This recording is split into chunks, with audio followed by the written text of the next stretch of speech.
Muito boa tarde para você. Já está valendo, gente, o decreto municipal de enfrentamento à Covid-19. Nos próximos 2 fins de semana, os shoppings vão fechar. A gente detalha isso para você. Saúde em alerta. UTI infantil para tratar crianças infectadas com a Covid-19 está com 80% da capacidade já, viu? Aqui na capital. Idosos com 75 anos começam a tomar vacina, a primeira dose da vacina contra o coronavírus hoje. Em Brasília, estados e municípios recebem sinal verde para a compra de vacinas. E atenção, contribuintes, está aberta a temporada de entrega de declarações de imposto de renda. Primeiro Plano no ar.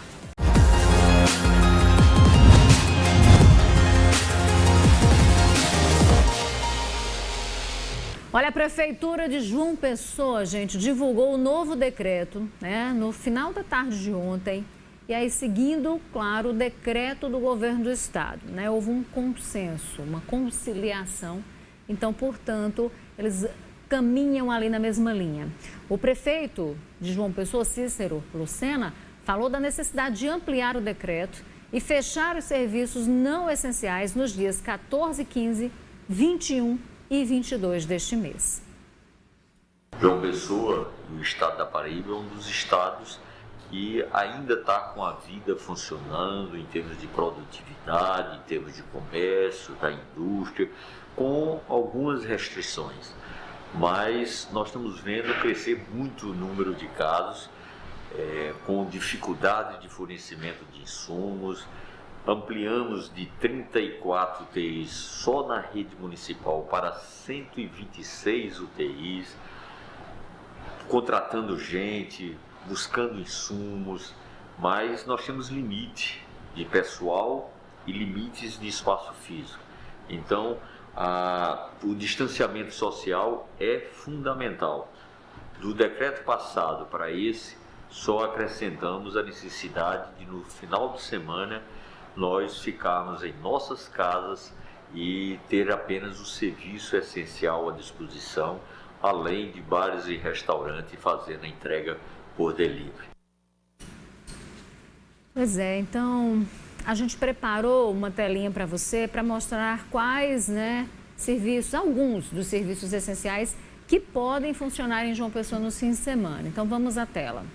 Hospitais, consultórios médicos, odontológicos e psicológicos, farmácias, laboratórios de análises clínicas, de fisioterapia e também de vacinação. Esses podem, além das clínicas e hospitais veterinários, também pode distribuição e comercialização de combustíveis e derivados, claro, gasolina, etanol, enfim, porque são produtos essenciais, a gente precisa, e distribuidores e revendedores de água e de gás.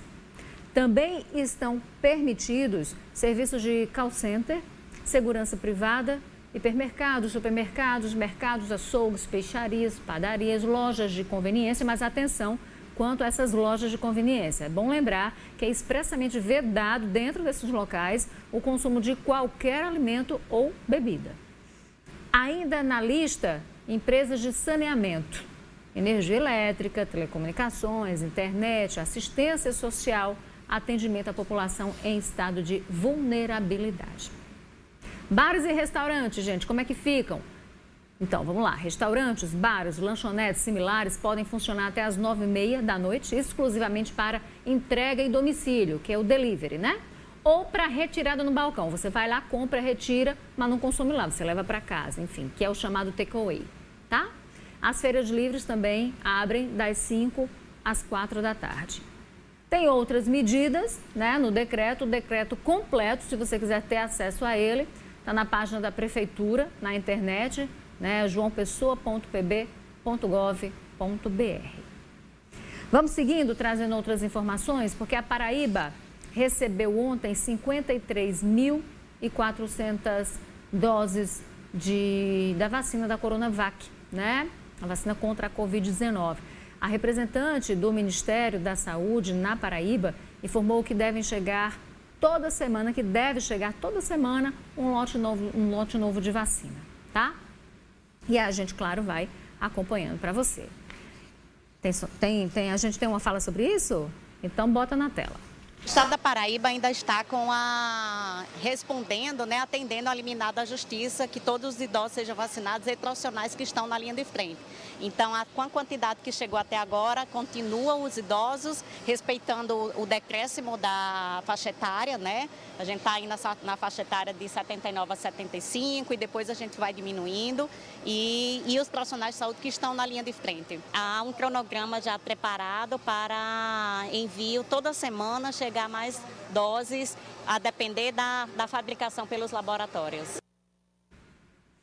Olha, metade das 53.400 doses da Coronavac, que foram recebidas ontem, deve ser destinada à aplicação da segunda dose para os grupos prioritários. A outra metade vai ser para acelerar a vacinação em idosos de 75 a 79 anos.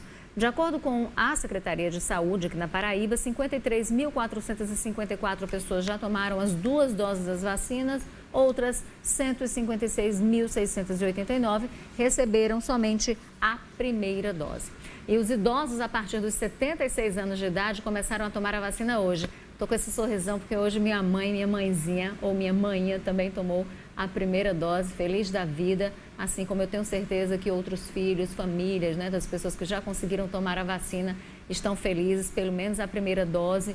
A gente está caminhando de uma forma muito lenta na vacinação, a gente não tem ampla vacinação, a gente não tem vacinação em massa, mas é muito importante, que a gente, e precisa ser comemorada aí a vacinação dos grupos prioritários. A gente fica feliz a cada pessoa que consegue ser imunizada, pelo menos aí, tomando a primeira dose. Quem está tomando a dose da vacina AstraZeneca, Oxford e AstraZeneca, eles estão dando um prazo de 90 dias, que é o limite para tomar a segunda dose. Mas tá, essas imagens a gente, claro, precisa comemorar também, E olha só, a primeira dose dos imunizantes está sendo aplicada em 15 ginásios de escolas municipais na capital, das 8 da manhã às 4 da tarde.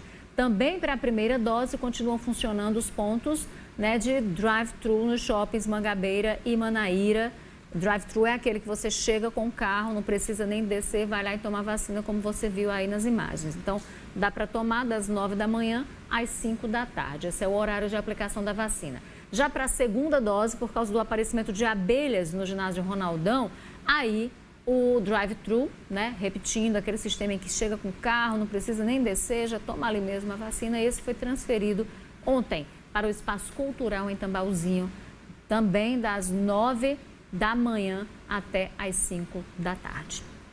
Olha, a CEMOB montou, que é a secretária, a Superintendência de Mobilidade Urbana daqui de João Pessoa, montou o que chamou de força-tarefa para atender a população aqui de João Pessoa durante a vigência do contrato, das medidas restritivas de circulação aqui na capital.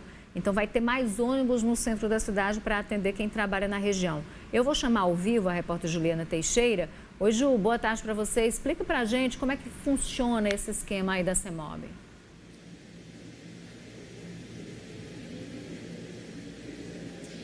Oi, Rejane, boa tarde para você, boa tarde a todos. Pois é, depois de uma fiscalização do PROCON, a CEMOB intensificou aí, fez um plano de lançar novos veículos, ou seja, são 18 veículos que vão ser disponibilizados a mais todos os dias, no período das 5 horas da tarde até às 6h30. Isso para atender as pessoas que saem principalmente do centro da cidade em direção aos bairros. Então, esses ônibus vão sair diretamente das garagens para o centro da cidade para poder ajudar no transporte desses passageiros que saem aí do centro da cidade após o dia de trabalho, Segundo as recomendações sanitárias, o ideal é que os ônibus circulem com toda a capacidade de passageiros sentados e somente 12 em pé.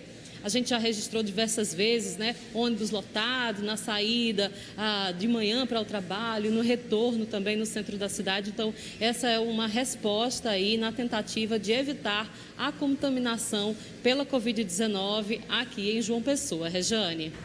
Ju, falando de contaminação, é bom que isso aconteça e a gente espera seu retorno também, A gente vai acompanhando e aí você vai dizendo pra gente se isso está funcionando ou não, Ju? Porque a gente também vai fazendo essa cobrança aqui, mas muito bom que a CEMOB também está tomando essa essa iniciativa. Ju, o Brasil registrou ontem 2.286 mortes, gente. É muito difícil isso, mas vamos atualizar então, Ju, na Paraíba, como estão os números da Covid hoje?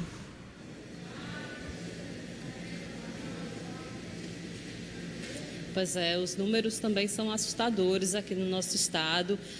Foram registrados ontem 1.365 novos casos de Covid, 50 mortes, é um número bastante alto, sendo 37 delas nas últimas 24 horas. 232.771 pessoas já contraíram a doença aqui no nosso estado, sendo que 4.797 morreram vítimas da Covid-19.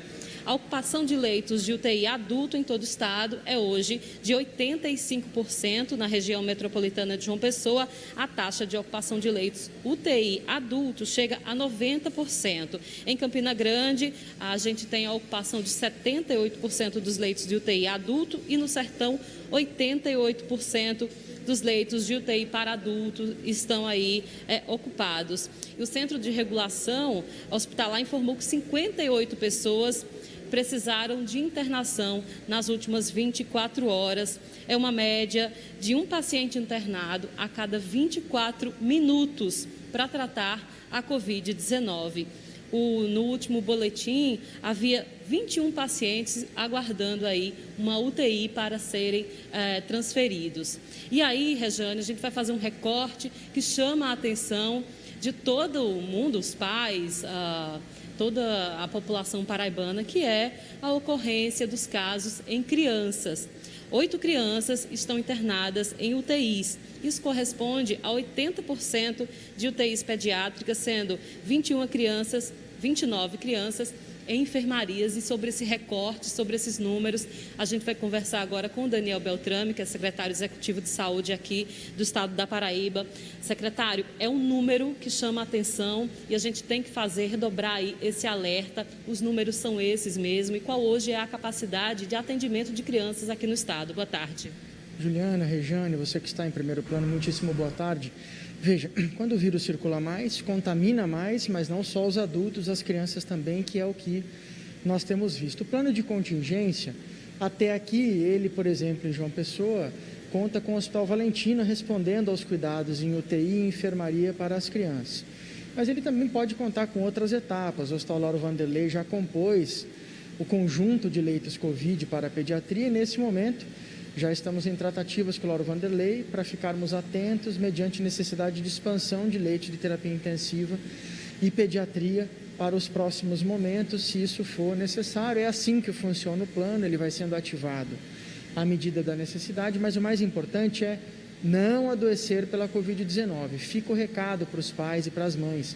Crianças acima de 2 anos podem e devem utilizar máscaras. Elas precisam tomar os mesmos cuidados que nós. Não é momento para aglomerar as crianças em um parquinho, encontrar crianças de 10, 15 casas diferentes, porque infelizmente quem tem trazido o vírus até as crianças são os adultos, que saem de casa desprotegidos e acabam voltando trazendo o vírus. Então agora é momento de atenção com as crianças também, porque apesar de adoecerem menos de forma moderada e grave, como a gente pôde ver na ocupação dos hospitais, adoecem também. A gente tem aí, apesar de todas as recomendações, né, muitas crianças que estão indo à escola, principalmente escolas de ensino infantil. Essas têm autorização ainda para funcionar de forma presencial. Seria momento dos pais realmente repensarem essa presença nas escolas? Nós estamos fazendo um monitoramento próximo de cada uma dessas escolas, comportamento de surgimento de novos casos. Os pais e as mães já têm recebido mensagens de WhatsApp pelo grupo das próprias escolas, às vezes informando que um coleguinha ou que o professor adoeceu e pedindo o afastamento de 14 dias daquele grupo, que essa é a recomendação sanitária, até o presente momento. Infelizmente, a situação da pandemia no estado não para de se agravar. Estamos tomando algumas medidas para manter, inclusive, o ensino médio, médio-técnico e superior ainda fora das atividades presenciais para ajudar a diminuir a circulação de pessoas na cidade. Esse é o nosso compromisso, continuar acompanhando as atividades e tomar novas medidas caso sejam necessárias. No caso das crianças, ainda constatamos aqui na Paraíba presença de uma síndrome que pode atingi-las após a incidência da Covid. No país inteiro, são mais de uma centena de casos, é a síndrome inflamatória multissistêmica. O que você que é pai, mãe, tio, tia, avô e avó precisa ficar atenta? A criança, tendo ou não sintomas de gripe, em algum momento ela pode apresentar manchas pelo corpo, especialmente palma das mãos, planta dos pés, garganta muito vermelha acompanhada de dor, a língua bem vermelha que parece uma framboesa. Isso podem ser prenúncios, junto de eventualmente uma conjuntivite, desse quadro. Esse quadro, quando evolui, ele pode afetar o coração, pode afetar os rins. Que nós estamos enfrentando. Olha, ainda falando sobre essa questão da Covid, mas agora a gente vai direto para Brasília. A repórter, nossa correspondente, a Fernanda Martinelli, está por lá, traz para a gente os detalhes do projeto que facilita a compra de vacinas por estados e municípios no país. Foi promulgado, então ela traz esse e outros destaques com Fernanda a partir de agora. Oi, Fernanda. Olá, Rejane, boa tarde a você, boa tarde a todos. Ontem, o presidente da República, Jair Bolsonaro, sancionou o projeto que autoriza a compra de vacinas por estados e municípios, além de clínicas particulares. Esse projeto foi de autoria do presidente do Congresso Nacional, o senador Rodrigo Pacheco, e com isso, os governadores poderão agilizar a compra dos imunizantes. A sanção do projeto também traz uma responsabilidade em relação a governadores e prefeitos. Todos os estados ficam responsáveis, inclusive juridicamente, pelas reações adversas causadas pelas imunizações. Depois dessa sanção, os governadores reuniram-se para firmar um pacto em defesa da vida e da saúde. Eles vão promover ações para minimizar ainda mais os efeitos da pandemia da Covid-19 e vão agilizar a compra de vacinas que forem autorizadas pela Agência Nacional de Vigilância Sanitária, tanto em caráter emergencial como em caráter definitivo. Foram 22 governadores que assinaram essa carta que foi enviado ao Ministério da Saúde, inclusive o governador da Paraíba, João Azevedo. E as comissões permanentes da Câmara dos Deputados começaram a ser instaladas ontem, entre elas a comissão especial que trata sobre obras inacabadas. À frente, no comando dos debates, está o deputado federal paraibano Rui Carneiro. Uma das obras agora era a questão da adutora do Piancó, que é uma obra que tem problemas graves apontados pelo Tribunal de Contas da União. Hoje, por exemplo, também tivemos o BRT de Palmas, tivemos também uma ação da CBTU lá em Natal, que é a ampliação do sistema em Natal. Enfim, tem obras por todo o Brasil que tem problema e cabe a nós verificar se esses problemas estão sendo sanados, porque se não tiverem, nós não podemos permitir que vá dinheiro público para obras com problema. A gente retomou o contato com a repórter Juliana Teixeira, que está ao lado do Dr. Daniel Beltrame, secretário executivo de saúde da Paraíba. Oi, Ju, voltamos. Voltamos, Rejane. Vamos esclarecer uma situação agora muito importante, porque a gente está num período em que toda notícia nos causa terror, né? E ontem circulou um áudio pelo WhatsApp de um possível fabricante de oxigênio dizendo que não tinha mais capacidade de abastecer o sertão aqui da Paraíba. Sobre isso, o governo do estado lançou uma nota e a gente vai esclarecer essa situação agora com Daniel Beltrame. Daniel, como é que é essa questão do abastecimento de oxigênio e de outros insumos aqui no estado? Oxigênio. Nós temos dois tipos de abastecimento principais. Ou recebemos de um fabricante que tem indústria que está a 160 quilômetros daqui, que produz em um só dia o que nós consumimos em um mês. Ou então a gente tem próprias usinas. Usinas dentro do hospital já tem uma máquina que fabrica o oxigênio que o hospital consome. Então, nesse aspecto, nós temos uma segurança operacional e é óbvio, nós não vamos parar de monitorar nem um minuto para entender esse crescimento de demanda por oxigênio e garantir segurança de oferta. Outros insumos. O Brasil volta a passar dificuldades para a compra especialmente de medicamentos relacionados ao procedimento de intubação. Então, sedativos, bloqueadores neuromusculares, drogas vasoativas. Então, isso, óbvio, a Paraíba está se protegendo, controlando o seu dos insumos, mas o Brasil volta a enfrentar Eu percebi que o senhor usa 2 máscaras, né? Além de tecido, uma outra por baixo. Essa é uma nova recomendação. O CDC, que é a Anvisa dos Estados Unidos, tem dito que se todos nós estivermos com uma máscara cirúrgica, mas aí eles falam uma máscara cirúrgica com a haste amarrada, para ela ficar bem junta, e uma máscara de tecido de 2 camadas, você coloca contra a luz, você não vê a luz do outro lado, isso é capaz de te proteger, mas se todo mundo estiver utilizando. Olha, não é momento de angústia para isso, acho que a gente precisa conseguir ir bem na primeira lição. A primeira lição é, se você tem máscaras de tecido de dupla camada, coloca na luz, você não vê a luz do outro lado, use essa máscara. Se você tem dificuldade de usá-la, então não vai para 2 máscaras. Vamos aprender a usar uma máscara, porque isso já é muito efetivo. Eu estou com dupla camada de proteção, porque eu não...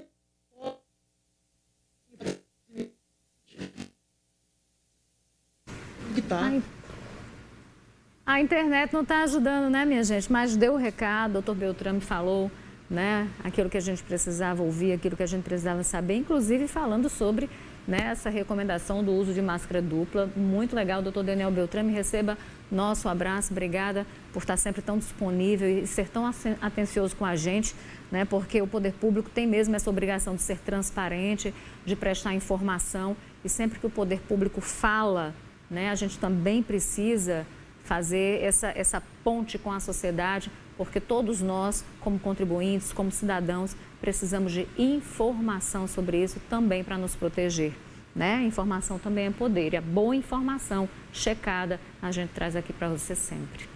Olha, com a pandemia, este ano o contribuinte está tendo muita dificuldade para juntar a documentação e fazer a declaração do imposto de renda. O prazo já começou, né?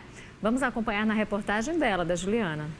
Sayonara é professora e já sabe, tem imposto a declarar. Só que este ano vem encontrando dificuldades em reunir toda a documentação necessária. No 8º dia do mês ou no 5º dia do mês de março, sempre eu gosto de estar com todas as declarações em mãos e estar encaminhando ao contador. Mas esse ano não está sendo muito fácil, porque tem que fazer o pedido através de agendamento e depois ir buscar na instituição. Por isso, vai buscar ajuda de um contador. Ela não quer correr riscos. Eu envio todas as declarações para ele, ele faz.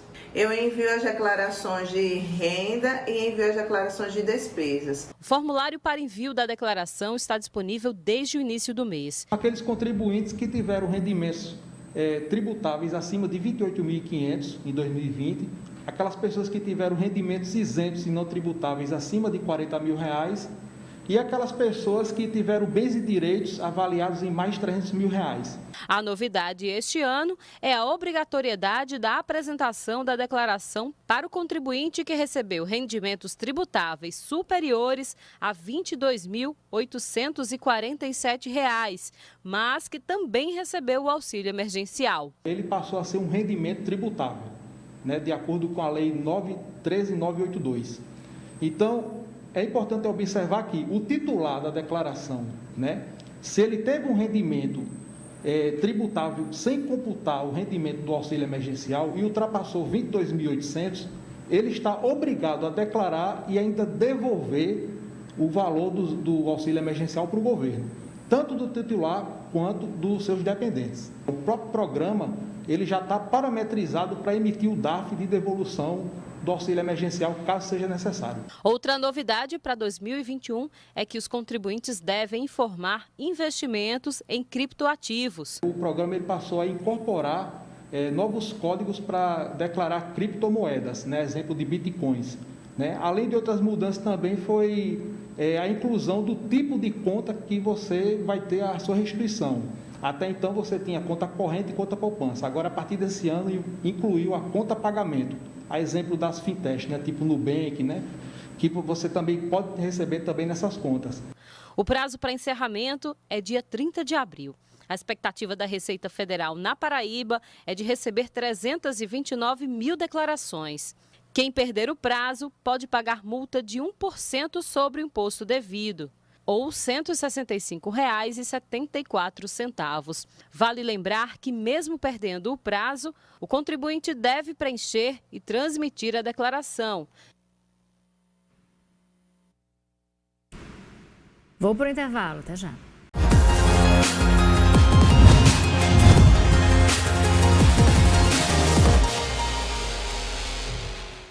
A pandemia acabou adiando muitos processos de adoção. O processo já era demorado porque são muitos, os trâmites legais, burocracia e todas essas etapas que levam até a adoção mesmo consolidada, elas estão sendo feitas agora pela internet. A felicidade e o amor transformam as famílias que já conseguiram adotar. Vamos ver na reportagem.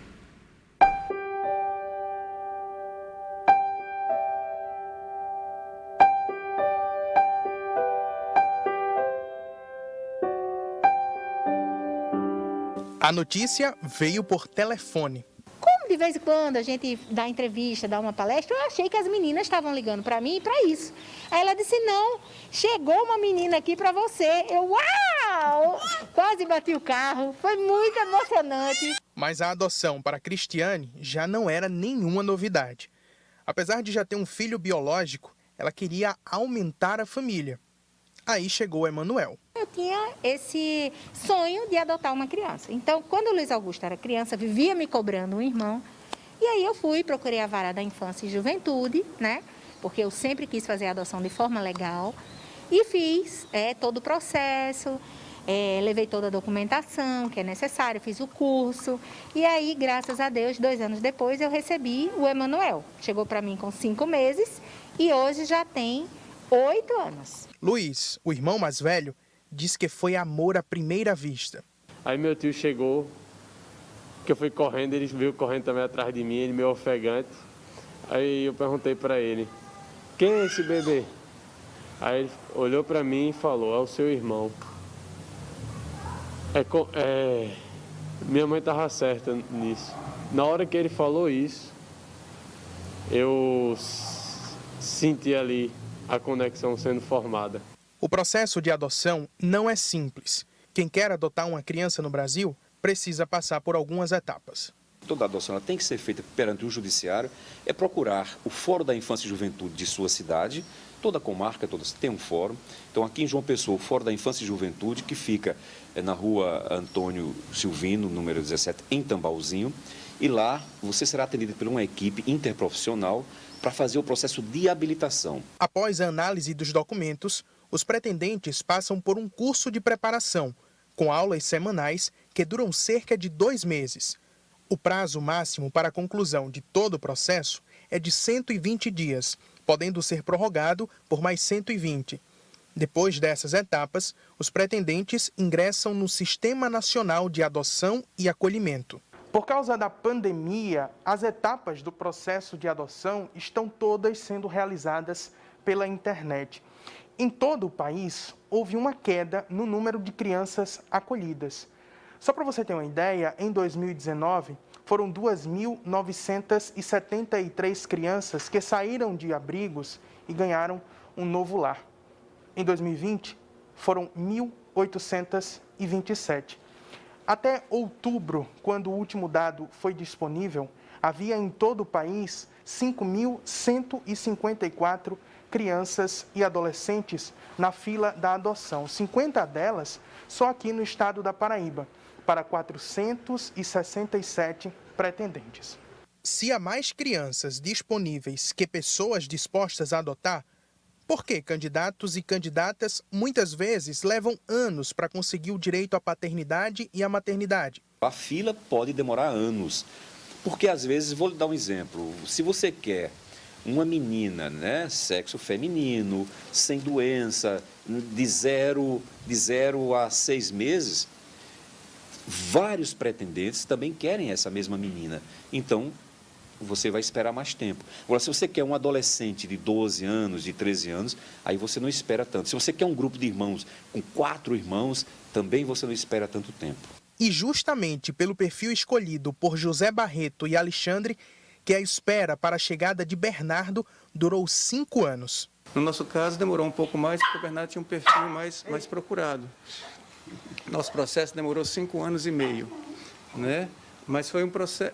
E ao final, quando ele chega em casa, você inicia um processo de adoção propriamente dito. Ele chegou e tomou um espaço, foi para um lugar na minha vida onde não existe mais antes dele nem depois dele.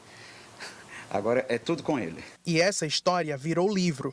Em Master Pai, Receita de uma Nova Vida, estão as experiências do casal com a adoção do Bernardo, que hoje está com 1 ano e 9 meses. Eu achei que valia a pena registrar essas emoções, todas essas histórias.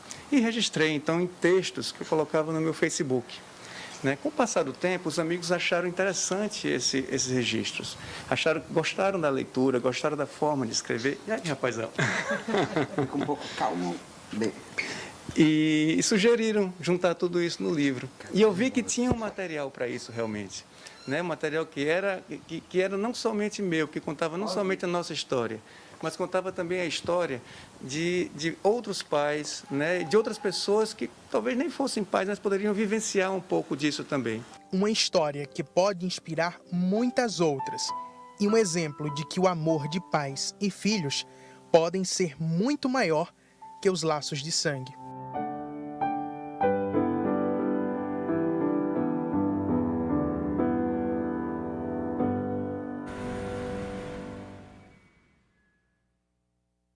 Que bacana, né? E não importa se é casal heterossexual, homoafetivo, não importa se é um homem solteiro, uma mulher solteira, enfim, que queira adotar uma criança. O que importa é essa predisposição a amar. O que importa é esse amor que transforma e que gera oportunidades para a criança, né? Para aqueles que são filhos adotivos e para aqueles que se transformam pais. Né? Que coisa linda, que venham mais oportunidades como estas. Mais pessoas possam, crianças e pais, terem essa oportunidade de crescimento. Beijo grande para você. A gente volta a se encontrar.